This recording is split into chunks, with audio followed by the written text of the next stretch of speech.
I know you love earning travel rewards and cash back, and that's why you're going to love Rakuten. With Rakuten, you can earn cash back on everything you need to book your dream trip, hotels, flights, rental cars, experiences, and more, while still booking through your favorite travel sites. And don't worry, cash back can be earned on top of earning the credit card points and the hotel and airline loyalty points that matter most to you, depending on how you make your booking. Plus, with Rakuten, you can also earn cash back on groceries and other purchases like electronics, pet supplies, and more.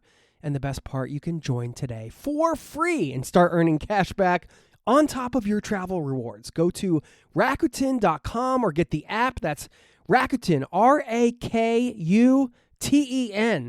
Rakuten, the most rewarding way to shop. What is the number one fear of most travelers? Dare I say, all travelers? And how can we rein that fear in? I'm going to talk about that in this very show. Plus, I had the honor and the privilege of interviewing a co-author of a book that has changed my life and I really believe is required reading for everybody in this day and age, particularly travelers. For reasons you'll hear in this conversation, you don't want to miss it, so stick around. And I've got a shout out to one of you lovely souls in the Zero to Travel community, another travel junkie just like you from the caravan. We got all that and much more happening now. Yeah, right now. Let's do it.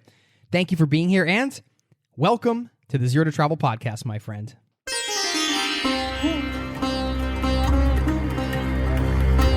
You're listening to the Zero to Travel podcast, where we explore exciting travel-based work, lifestyle, and business opportunities, helping you to achieve your wildest travel dreams. And now your host, world wanderer and travel junkie, Jason Moore. Hey there, it's Jason with ZeroToTravel.com. Welcome to the show, my friend. Thank you so much for hanging out, lending me your ears, letting me bring a little travel into them. This is the show to help you travel the world on your terms, to fill your life with as much travel as you desire, no matter what your situation or experience. We've got an action-packed show today. I don't know if action-packed is the right word. I mean, we're listening to a podcast here. We're not throwing karate kicks and chops and flying through the... I used to love those kung fu movies, by the way, when they would somehow defy gravity and fly through the air like 40 feet with their leg extended. And I don't know why this is coming up. But anyway, this has nothing to do with today's show. Today's show is about changing your perspective, changing your worldview, changing your life. And this is something I always strive to do because that is what happens naturally when you start interacting with anybody, travelers, people that you have conversations with on the street, locals in other countries you travel to, your best buddy that you're sitting down having a beer with. When you open up your mind and you truly listen, you get to hear new perspectives and different ways of thinking. And I'm endlessly fascinated and curious by the ways in which people see the world, the ways that they view the world.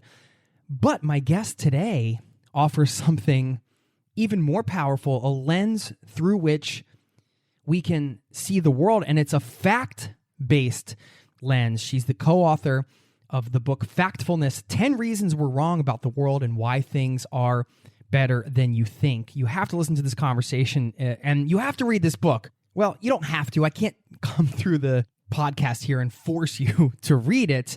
But in this day and age, with so much media, so many negative stories swirling out there, whether it's social media or the 24/7 news cycle, all that stuff that you know because you're a part of this world, we really need to understand the facts and the truth of what the world is. And if you listen to some of the endorsements from this book, Bill Gates says, one of the most important books I've ever read, an indispensable guide to thinking clearly about the world.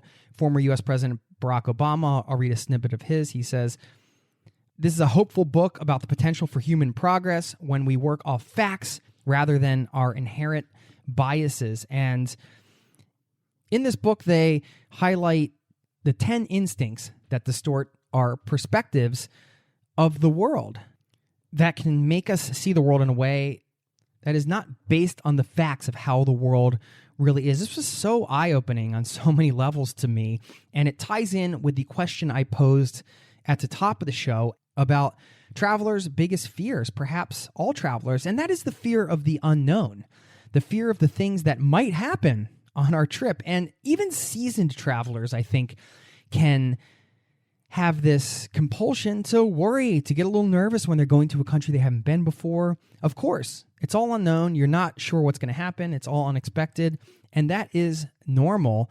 So people that do travel the world end up just acting in spite of that fear. But this is another reason why I think this book is so important, because it's giving you a fact-based look at how the world really is and how it's misrepresented and how we can misrepresent it.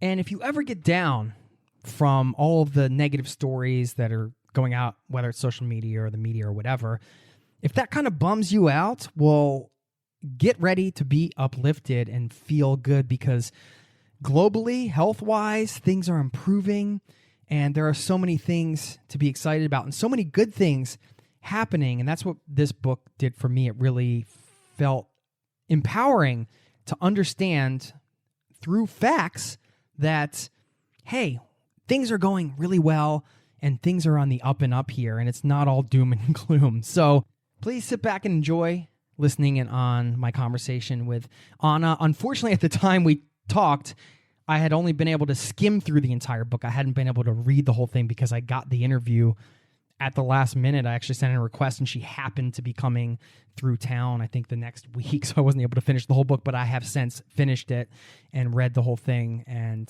again, highly recommend it. So please enjoy listening in on our chat. I'll see you on the other side.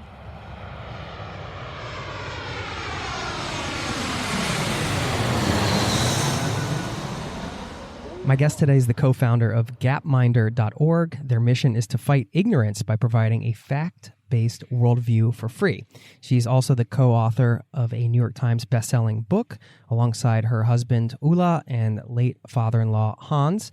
The book is currently changing my life for the better, and I'm so excited to talk to her because of that. It's called Factfulness, 10 Reasons We're Wrong About the World and Why Things Are Better Than You Think. Anna Rosling Run-Lund. Welcome to the Zero to Travel podcast, my friend. Thank you. You're the first one I've met who actually pronounced my name in a Swedish way, right? Yes. Well, wonderful. I speak some Norwegian, yes. and everybody from Norway tells me that if you speak Norwegian, then you can understand Swedish and speak Swedish and vice versa, but that's not true for me. That's not true for me either. Really? Okay, good. That makes me feel better. You were telling me a story, because I know you're headed to the airport, and you lost your wallet on the way here. Yes. That's not fun. No, it's not fun, but I mean, that's life. And I actually had my passport in another place. Right. And I have my boarding pass on my phone, which is fine. Right. I still have that one. And what the funny thing is that for the first time ever, before traveling out, I thought, maybe it's stupid to have all the cards in the same spot. What if I put one of my Visa cards in a ridiculous spot in another bag? Right, just which to is a make great sure. travel tip, by the way. I never done that before, and I felt a bit, ridiculous when I did it. Like, right, I'm so being paranoid. Yeah, I'm so paranoid. But then this is the first time I actually lost my wallet with all the other cards, which actually now made it possible for me to pay for the taxi when I arrived yesterday. I was looking for the wallet, could not find it, and then suddenly I realized, wait, I put an extra card somewhere and I could find it. So now I'm pretty fine. Anyways. I wanted to bring that up for a couple of reasons. First of all, because it is a great travel tip, you know, to kind of stash something on the side. And I love your relative calm about this, because if I lose my wallet in the house, I'm running around losing my mind, pulling my hair out. I'm like, where's my wallet? Where's my wallet? But you're kind of like, get to the airport, I'll find it. Or I don't think I will find it. Well, so I've already I hope a bit you'll find relaxed. it. It will be boring to get a new driver's license and, all that. But I will survive. Well, you could think when you're pulling a card out, and like you said, oh, maybe I'm being paranoid, or I guess a word you could use is being overly dramatic, right? Yes. And something you talk about in the book and in your work is what you refer to as the overdramatic worldview. Yes. Can you explain what that is? So what we're talking about is basically that people have a tendency to think that the world is much worse than it actually is.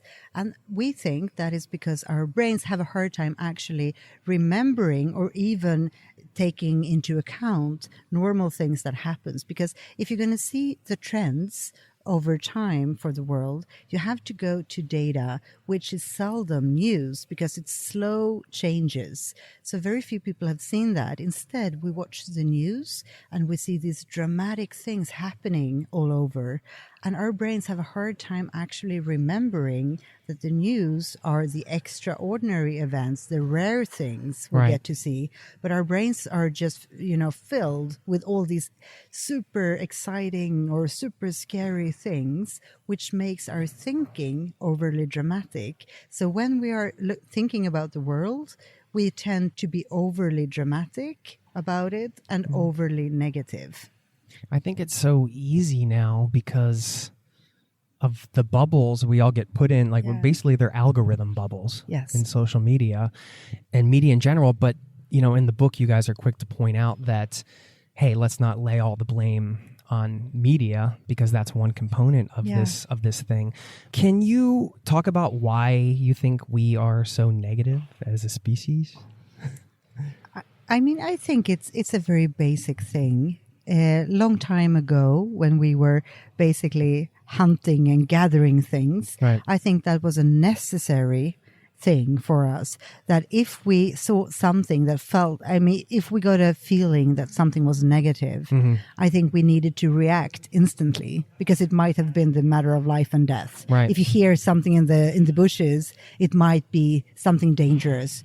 Run, The problem is that those kinds of instincts, we use the same kinds of instincts, but the world around us has changed. So now we're overwhelmed by information in all different shapes, and we're very many of us, highly as a species, highly educated, and we're very smart and analytical, but we see so many different stuff coming over us. They are dramatic, and we tend to react on them the same way, which is not meaningful today. Most of the time. Sometimes it is, but most of the time it's not. And I think it's important to say, though, that what we're trying to point out in the book is that there are many of the slow trends for the world that people tend to not, that they have missed. So they tend to focus on the things that are really bad today. It's very important to us to remember that we are not saying that the world is perfect and that everything is good, because it's not. It's a lot of problems that we have to solve. But when we think that everything is problematic in the same way, there is a risk that we will have a hard time actually focus on the right stuff. I mean, just to illustrate this point, and if you watch, and I'll link to some of the TED Talks from Hans and your TED Talk. He at one point is standing in front of, the UN and all of these organizations that are responsible for world health and who should know the most about statistics and the way the world's going and everything like that.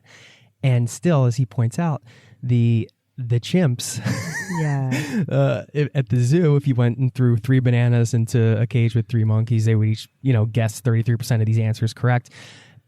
These people were getting this data wrong. They still had this worldview that was incorrect and didn't match up with the data. And this might sound a little bit, if you're listening and you're like, well, I don't really understand what you mean. Maybe you can share some specific statistics and sort of the stereotypical thought around where the world's going and then what the actual facts are.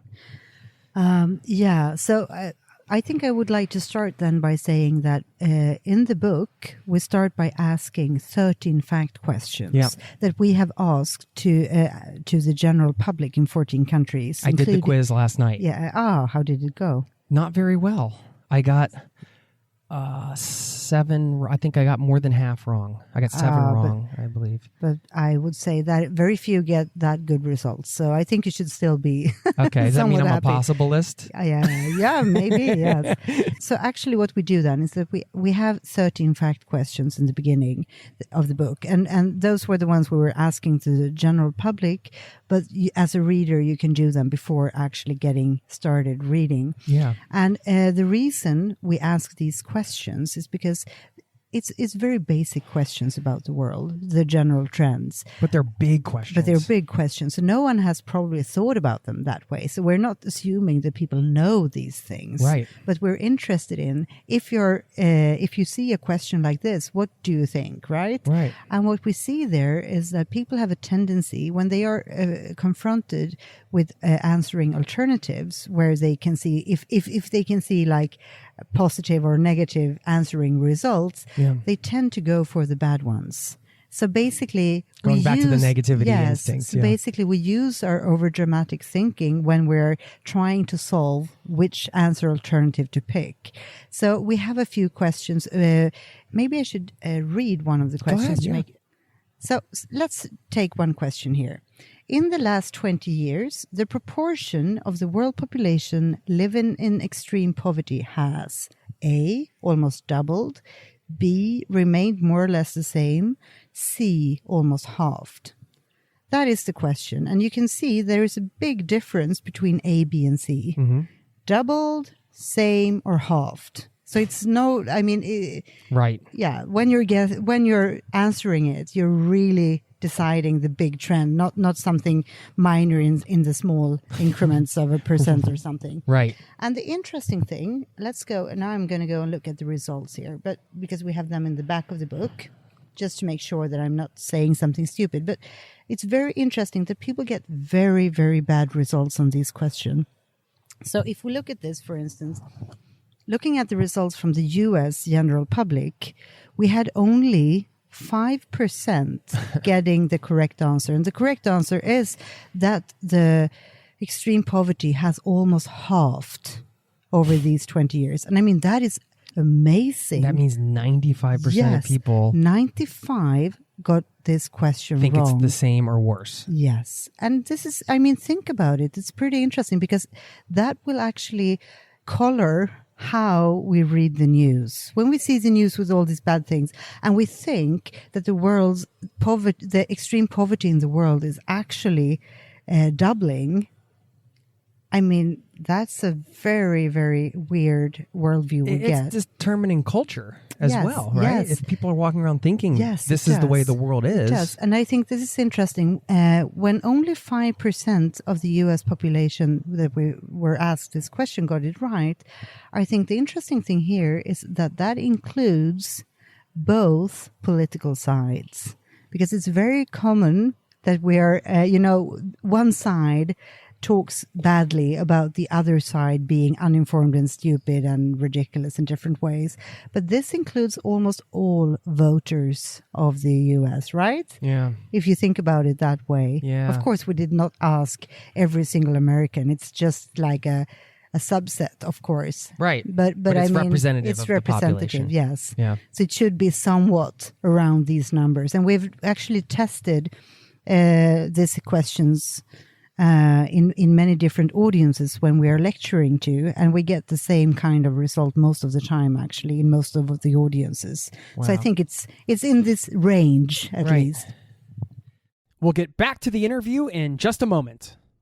I know you love earning travel rewards and cash back, and that's why you're going to love Rakuten. With Rakuten, you can earn cash back on everything you need to book your dream trip, hotels, flights, rental cars, experiences, and more, while still booking through your favorite travel sites. And don't worry, cash back can be earned on top of earning the credit card points and the hotel and airline loyalty points that matter most to you, depending on how you make your booking. Plus, with Rakuten, you can also earn cash back on groceries and other purchases like electronics, pet supplies, and more. And the best part, you can join today for free and start earning cash back on top of your travel rewards. Go to Rakuten.com or get the app. That's Rakuten, Rakuten. Rakuten, the most rewarding way to shop. Now, back to the show. Why is that? That's a very big question. I know. That's my job. Why? No, but I think we very seldom see data of long-term slow trends. Yeah.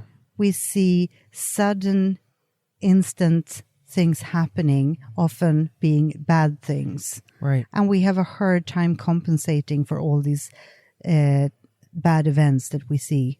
And I think also I have to say that as a species, we did not have access to loads and loads of data until pretty recently. So I also think that we do not really have a habit yet of consuming data.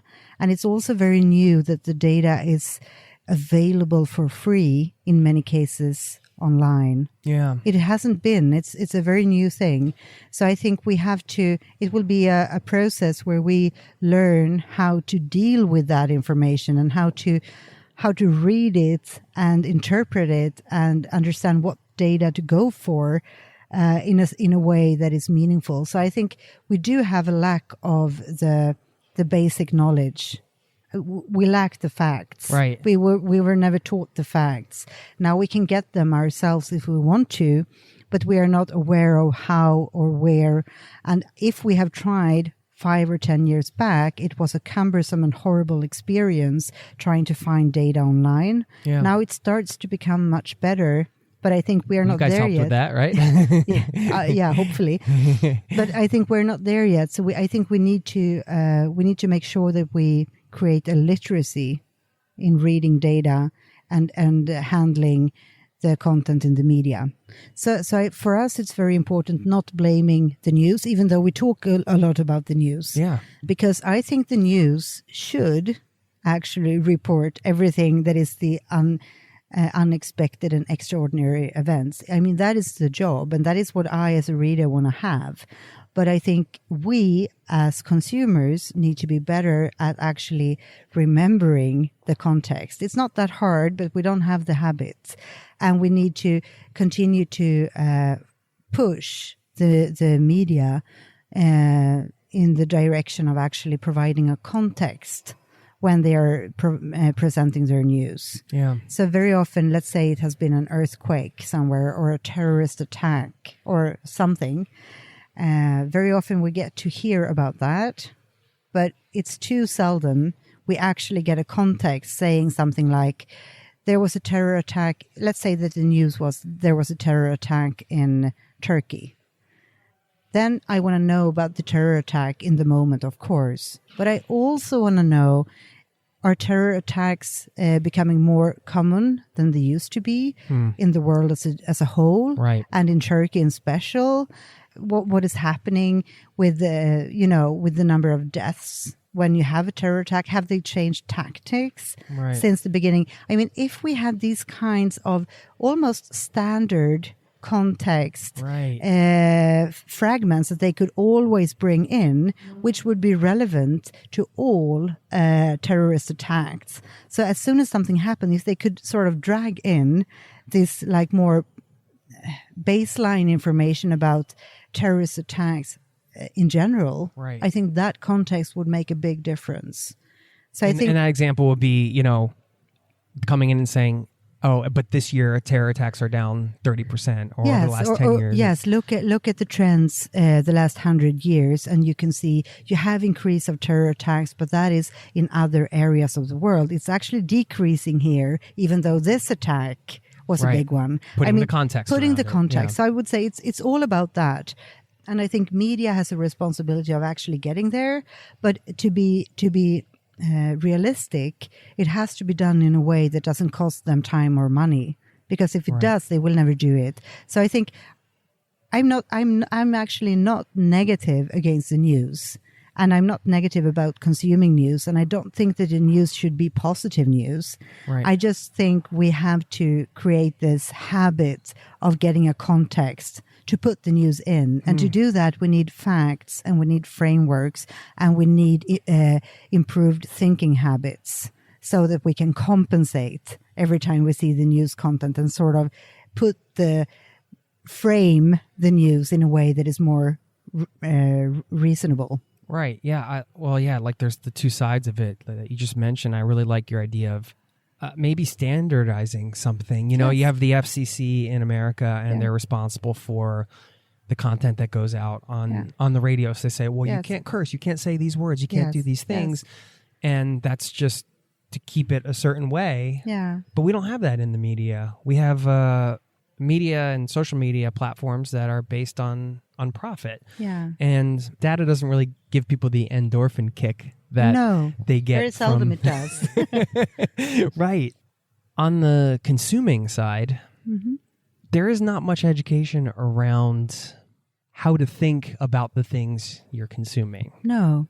And I think that is what we need to do. And I think it's going to be a slow process. So I'm not saying that this is something, even though we wrote a book trying to give some tips and tricks to get started. It's more than that, though. Yeah, but I'm actually not thinking that now everything will change. I think it will be, if we're going to make a big difference, which I think is necessary. Yeah. I think I think it's going to take time, because we have to get into the curriculums all over the world and find ways to actually change how we're teaching social science to the kids, because they are the ones who are going to go out and actually make the decisions later. And it's more important to teach them, I would say. We need to put the focus on making sure that they get good habits. And we're at an education conference here. That's exactly what you're doing. Yes. And when you look at the trends in the book, this book is really changing my life. It's really helping me. And you're kind of like, tips and tricks. But we got the book here. Right on the front, you see Bill Gates saying, one of the most important books I've ever read, an indispensable guide to thinking clearly about the world. Is there anything more important than how we think about the world right now? Like we said, that creates... to me, this is a very important topic, because there's so much behind this. From a travel perspective, this is a travel podcast. Just one example, a lot of people will not go out and see the world or go to certain places because of the things they see in the media, and they think the world's a big, scary place. And then you even have one section in the book that says, the fear versus the reality of the world.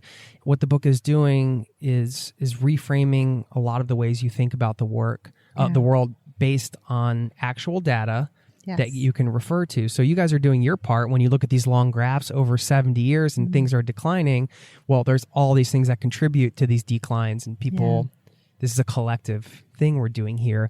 I wanted to ask you about labels, because early in the book, one of the things you talk about, and when I say you, I mean collectively, because I know the three of you wrote this together, the idea of the developing world versus the developed world, and redefining that to be levels. How important are labels and the terminology that we use to describe the world? I would say like this: if we don't have systems for easy labeling, I think we have a hard time actually talking to each other and to actually understand the world. So we do need frameworks. Right. For communication. Yes. And not only to communicate, but also to understand in our own brains what is going on. The thing is, we have to figure out labels that are more meaningful. They have to be as meaningful as possible, but still so easy so everyone can understand them. Right. And of course, that makes it give you a limitation. Yeah. And very often people in academia, they get very upset that we are making things so much simplified, because they say it's much more to it, right? You cannot... We mentioned in a sentence that soap has been very good for humans. And I got an email from someone saying, but there's so much to say about soap. Why do you only say this? I'm like, I agree. Read a book about soap. Yes, I agree. There is a lot to say about soap. Right. But I think the important thing is to figure out what is the minimum we need to say to get everyone on board, because we need to have a shared framework, shared labels to actually communicate. And the problem with labels is often that we invent them in a time like developed and developing. Those labels were really good in the beginning because they were describing the world as it looked. So they were pretty okay, because it was a world with two groups of countries, basically. But the problem is when we continue to use those words and the world has changed, it will be problematic because the labels are very strong in actually shaping how we see the world. So we have to make sure that we have labels that represent what the world is like, Right. decently, because Now. otherwise, yes, exactly, because otherwise we will get stuck. Yeah. So the labels or the 4 levels we are talking about is basically dividing the world into 4 levels, four different groups rather than 2. I mean, it's still very rough, but I think if we do it more detailed, it will become too detailed and it will be hard to remember. Right. And then we lose people anyways. So we need to have some labeling, but we have to make sure that we have labeling that is somewhat reasonable. The levels you created are based on this graph and facts and data, so it's not just something you're not just saying, no. Hey, let's just reinvent. I would say it's pretty close to the 4 groups that the World Bank is using, but we have refined them a bit, made them even simpler, because we think it's easier to remember 4 levels than how they are naming them. And we have also changed a little bit the thresholds between the different groups to make it more obvious and so forth. So we have modified it a bit. How do you take such a massive amount of data and distill it down to something meaningful? And I'm asking this because maybe some insight into your process of what you all have done to, first of all, let's just talk about figuring out what 13 questions to ask and how to structure these graphs and then how to visually represent it and all these things that go into your work to give us a real picture of the world as it is today. That's not a small thing. These are big ideas, big thinking, with an objective to essentially obliterate ignorance. Yeah. What a big idea. And you're tackling it in a way it's such a monumental task to take this amount of data and turn it into what you have to make a true representation of what the world is. And I'm just wondering what your process is for that, because this might help people when they're consuming or when they're taking in massive amounts of data, as we all are every day. Yeah. How do we like put that into our brains and put it in the right places? Yes. So shortly, I could say it's a painful and slow process. Isn't it always? So that I would say as a starting point. Yeah. And I think the reason we have been doing this is because we have a passion for actually it's a true passion trying to figure out how we can get the basics of the world understood by many. Yeah. I think that is the driver. Yeah. And a frustration has grown that has felt when we've been doing this. I mean, visualizing data in different ways. We have had the growing frustration that it feels like people are totally wrong in how they perceive the world. And then we started testing because we were curious to find whether we were right or wrong. Yeah. Do people get the world correctly? It's just us being, frustrated for no reason. Right. But when we have been doing testing, we've tested hundreds and hundreds of questions, and it seems like people are pretty wrong about the world. And it's not that we are thinking that everyone needs to know everything by heart, because I don't think that, and I don't think that is realistic. Yeah. From that, we have distilled down what we think is the absolute core and the absolute basics that everyone should know, Right. so that they can understand the world better without learning everything by heart and putting the news into a context. So I think we have been working differently than others because we haven't been driven by a certain career goal. If we would never have worked with this, because this is, on the surface of where is this going to go? Yes, exactly. Right? Exactly. So it's based on a passion of actually making this happen. And it wouldn't have been possible if not the big organizations producing data had been doing that so successfully, because the UN and the World Bank and all these other big players have actually pretty decent data. Their problem is usually that they have a problem to figure out what data needs to be communicated and how, because they are driven very often by a lot of different interests, and they are having these yearly reports where they have some key messages they have to get out. And the next year it will be another topic with other key messages. And I think most people will not have the time or the interest to read these reports, not even within Most the people aren't organizations. like, I'm going to go look up some data on this. No, Yay. and not even within the organizations themselves. Right. So I think we tackle it from another perspective where we say we want to make information that everyone can understand, and we think we should measure whether people do know the things on beforehand. And I think it's important that Gapminder, we are a small nonprofit, and we do not have any political or religious goals with this. We are driven by the idea that probably it's a better thing if people have some basic knowledge about the world before making decisions or before creating their ideology. It's probably a good thing, right? Yes, absolutely. So that's enough for us. We are not aiming for making highly specialized, super advanced data information understandable. We just want to make the core somewhat easier to understand, because I think that will make a big difference. Yeah, absolutely. Also giving people, like you do in the book, ideas on how to think about it's not just the data, but then how to actually handle the daily onslaught of media, for example. And I think that is important for about the book, that the book is more of a handbook, and we have reduced all academic lingo, and we have sort of phrase. Not only have we created our own frameworks that we think are the ones you should actually use, because we think they are the most meaningful and most easy to understand, right? Yeah, right. But we have also gone into the cognitive science, right? Yeah. But we haven't really we don't mention a cognitive bias anywhere in the book.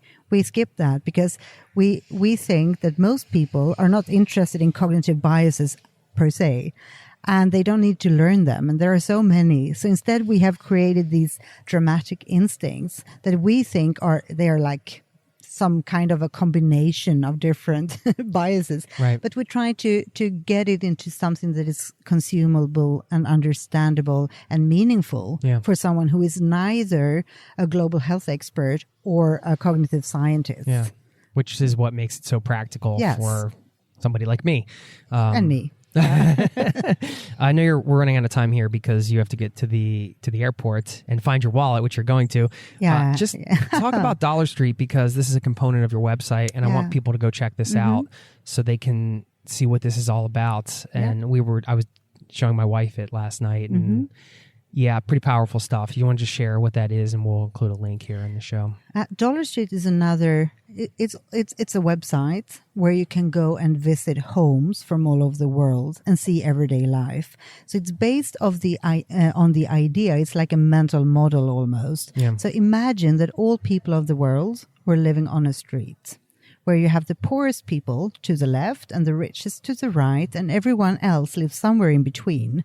That would mean that you would live on the street in a block where your neighbors wouldn't be people from your own country necessarily, but people on the same income level. So then we go in and see what everyday functions look like across different cultures, countries, and so forth, to see both similarities people have on the same income level, because there are very many similarities with people in other places on your income level, you will see, and seeing differences within countries. So that, of course, just being in US, for instance, doesn't mean that your life will be exactly like everyone else in the US, because it will depend on where you are on the income scale in the US. Sure. So it's to understand your own position in the world. It's pretty meaningful to see how others are living. Yeah. So what we do is that so far we have been to more than 300 homes in more than 50 countries. And we systematically look at the same functions in each and every home. And we look at toilets, beds, stoves, toothbrushes, and a lot of different things. Basically, all those functions that everyone are using everywhere. I mean, everyone brushes their teeth and go to the toilet and cook in some way or another. And then we make a visual comparison for that. So what we have done so far is that we've sent out professional photographers to do home documentations, but now we're starting to add volunteer homes. So we would like, our dream scenario is to get at least 10 homes per country on different income levels. So you could see the differences within each country, Right. and you could also see where these homes are comparable to other homes on the same income level globally. Is there anything you want to share to if somebody's listening to this and they can help out or be a part of it? How does that work?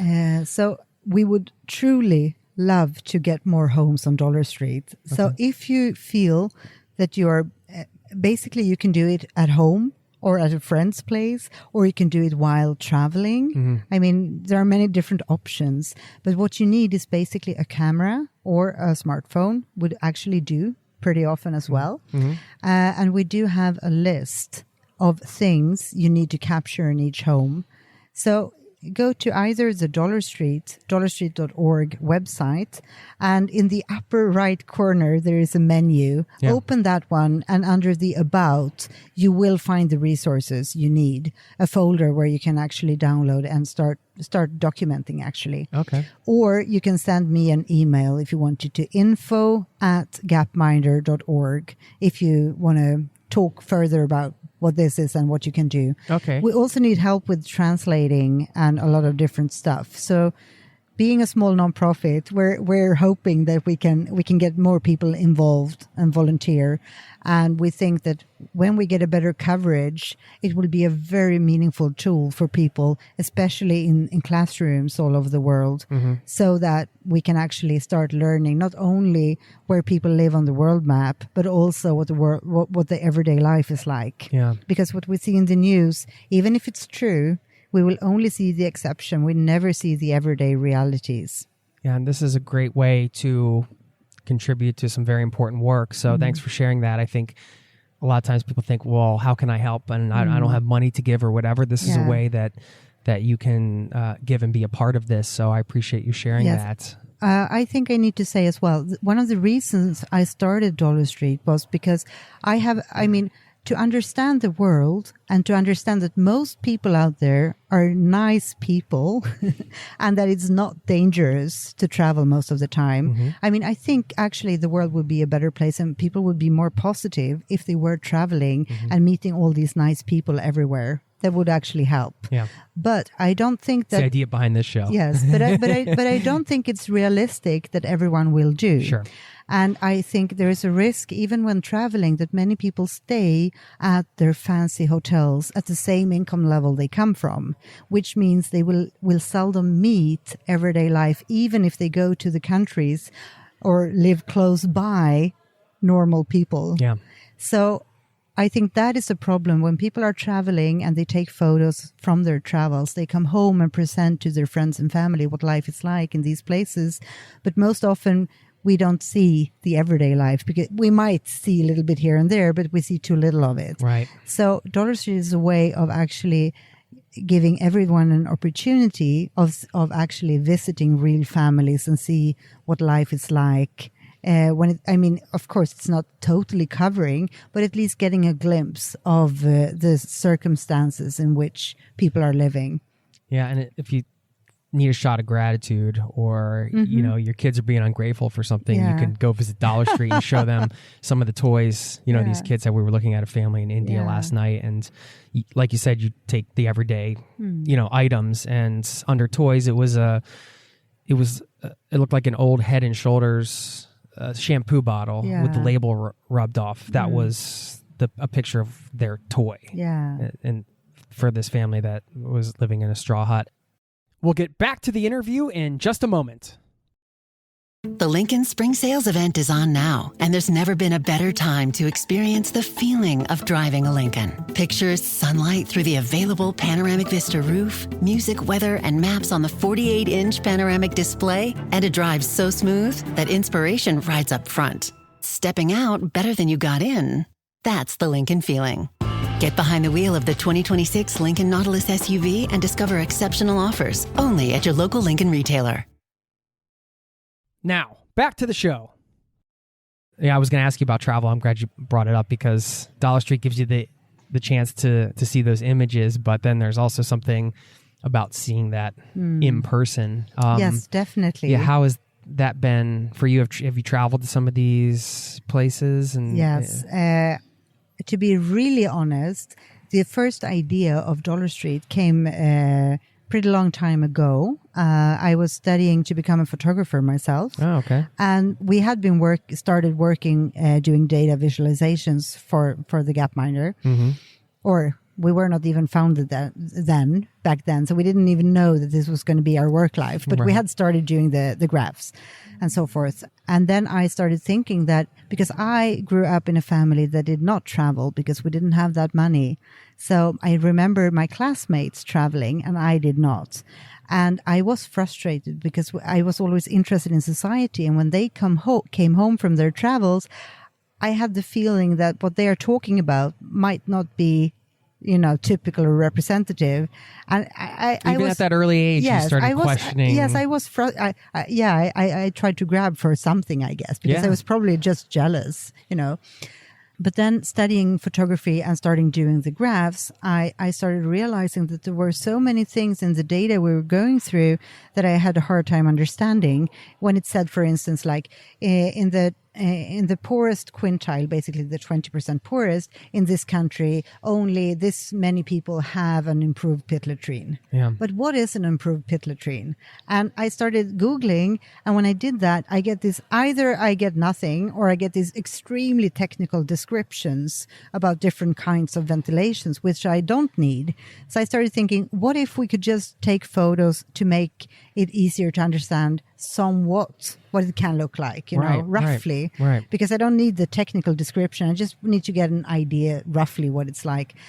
So I wanted to integrate the photos pretty early on in the project. And when I started defining doing home documentations, because I started doing that pretty early, I truly thought that I would be the one traveling the world and doing all of them. Right. And that was your big photo. My project. dream goal. Yeah, right. So I thought this is going to be what I'm doing.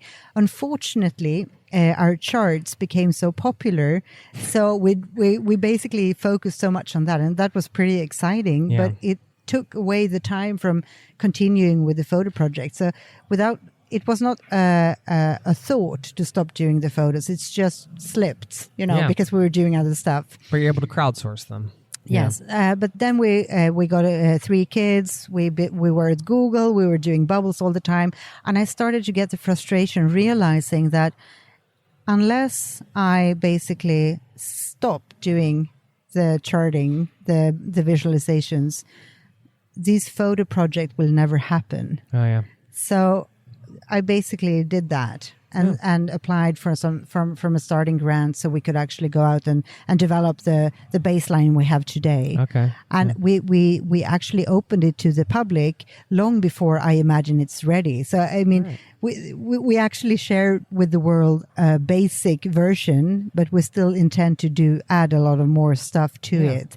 And we're dreaming about having all these homes. And what we're also doing, we not only want to have homes, we want to have separate streets for health clinics and for classrooms. Okay, And we already started collecting both classrooms and health clinics. And we would like soccer fields. And we would like to have all these different kinds of streets because it's more a mental model how we sort from poor to rich, and without really caring about the country per se, but looking at the difference over the income scale.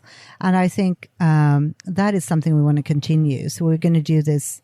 I cannot imagine that we will stop. We will just have to figure out how to fund it, because it's not totally free to to develop, because we need software developers and we need defined stuff and so forth. But if we can get help from volunteers to actually fill it with content, I think it can be pretty meaningful, pretty fast. Absolutely. And you heard how you can help. And no, I appreciate you sharing all that. The images are so powerful, and it's just another example of taking what might be a worldview and just, hey, it's like you can't deny an image. I mean, you can see it all right there. It's definitely something you should check out if you haven't seen it. And again, we'll link to that. I just have a couple quick things. How was it to work with your family? You have your husband and your late father-in-law, and I'm so sorry for your loss. He seemed like such a great character. Like, it's just so fun to hang out with, and funny guy, and Yeah. How was it to collaborate with your family like that? I think the important thing is that it was never intended. When I was young, I was foreseeing that I would be very independent and I would be an artist and I would never marry, never get kids. That was my vision for life. So I would be so independent. And then accidentally I met with my husband nowadays, Ola, when I was 16. Yeah. So that screwed wow, up basically. Okay. Wow. But both of us wanted to become artists and we were totally into that. Then actually on family dinners, Hans, Ola's father, he was very often sharing what he was working on, and he was trying to do visualizations to make it easier for his students to get an overall picture about the world. And they were somewhat interesting. So we started helping him out a little bit in the beginning, trying to make them more beautiful, but then without even, it was not really a plan, but we started making the animated versions. We started adding the photos. We started developing software tools that we accidentally invented new ways of visualizing. And most likely that was because we had no idea how to develop software tools. So we, we basically did what we thought were right. And that is what we've done all the time. We have skipped very much the hierarchies, and that's probably because we're family. Yeah. So we haven't had hierarchies or prestige, and it has been very often we have had a very fun work environment. Sometimes it has been pretty hard because it's not very, very fun to be in a work-related argument with your family, because then you have nowhere to escape, right? Right. There's a lot of things yes, to exactly. that. Yeah. And now we have been, when we have the 3 kids as well, and have been working very often from home.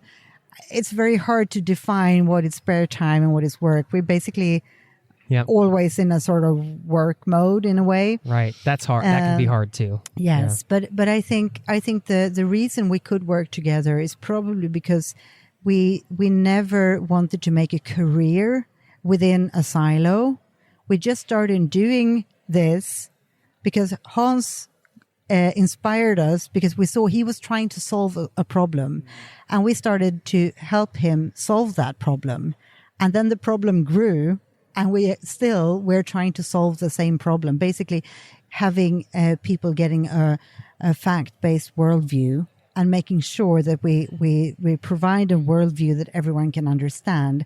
And it's such a big problem, so I don't think we will never ever get out of it. So it's it's driven by passion, but as all work situations on a daily basis, it's a lot of struggles. Yeah.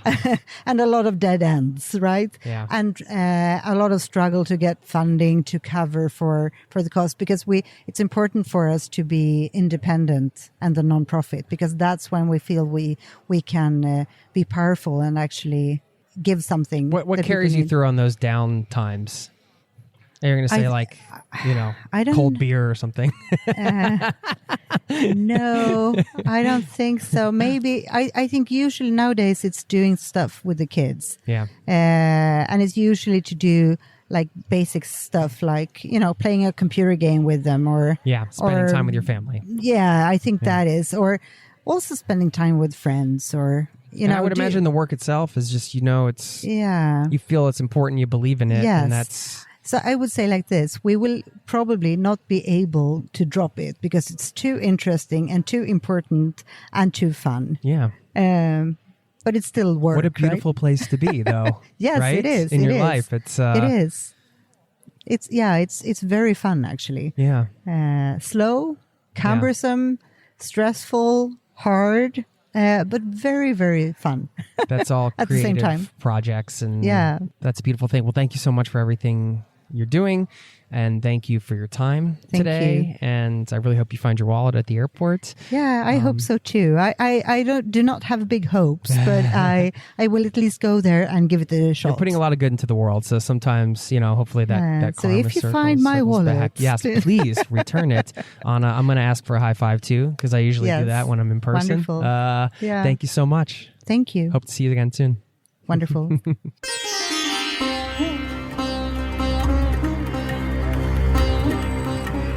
There you have it. Thank you so much to Anna for taking the time to talk with me and her work, all the work she's doing to really help people better understand how the world is. It's just such a unique nonprofit they're running and all of the projects around it. It was truly an honor to meet her, and I hope we can cross paths again. I hope you enjoyed listening in on our conversation as well. I'm going to have to leave you with a quote from the book, of course, which you should get, Factfulness. And a quick reminder, if you liked this episode and you want to dig in to other episodes in the archives, we have hundreds of them, and you can access them plus exclusive bonus content and more over at zerototravel.com/premium. When you sign up over there, you'll get access to a private Zero to Travel podcast feed with my How to Quit Your Job and Travel the World audio series, exclusive content, all of the archives, and more. You sign up for just $1. You can try it out. If you don't like it, I'll give you your $1 back. But if you do, I hope you stick around because there's a ton of value in that private podcast feed and community. zerototravel.com/premium. If you like the show, I know you're going to love this. And this is also a way to help keep the lights on over at the Zero to Travel podcast. I thank you so much for your support. If that's something you've been putting off, you've been thinking about doing it for a while, sign up today. zerototravel.com/premium. Details in the show notes, so check it out. Thanks for listening. I'm going to leave you with this quote from Factfulness. This kind of says it all. It just says, step by step, year by year, the world is improving. Not on every single measure, every single year, but as a rule. Though the world faces huge challenges, we have made tremendous progress. This is the fact-based worldview. Get the facts. Get the facts. The world is going in the right direction. We're all doing great. Things are improving. Don't be bummed out. Get fired up for this new year. Thank you for being a part of this community. Check in sometime if you haven't taken time to do that. Jason@zerototravel.com is my email. I'd love to hear from you. Oh yeah, I can't forget the shout out. What am I doing? I can't leave you with a quote without giving a shout out. Oh my gosh, that would have been a travesty. My man, Matt. He said, Jason, I sent you an email, probably a year ago now, thanking you for all the travel inspiration that I was hoping to quit my job and travel for 6 months or so. Well, July 3rd, I took off and ended my journey December 9th. I hit up 17 countries and saw so many things I dreamed of. I truly want to express my appreciation for your podcast as it really helped with my knowledge and confidence. And he just goes on to say more nice things and also attached a photo of himself grabbing some amazing food in Vietnam. I just love getting these emails. Thank you, Matt, because getting these types of emails is the thing that keeps me going. And knowing that the podcast helped in some way, helped you travel, that's my whole mission, to help people travel the world on their terms, because I truly believe travel makes the world a better place. And I'm so glad that you took the time to write, to send me a picture. If you haven't written, get in touch. Let me know how the show's helped. Let me know if you have any tips or advice you want to share with other people, whatever. This is a community-powered show. This is your show, and I'm honored to host it and facilitate these conversations so we can all share and help each other out. So thank you so very much for listening today. Smile. Have a wonderful day. And I will see you next time. Cheers. This podcast has been brought to you by zerototravel.com. Ideas and advice to make your travel dreams a reality.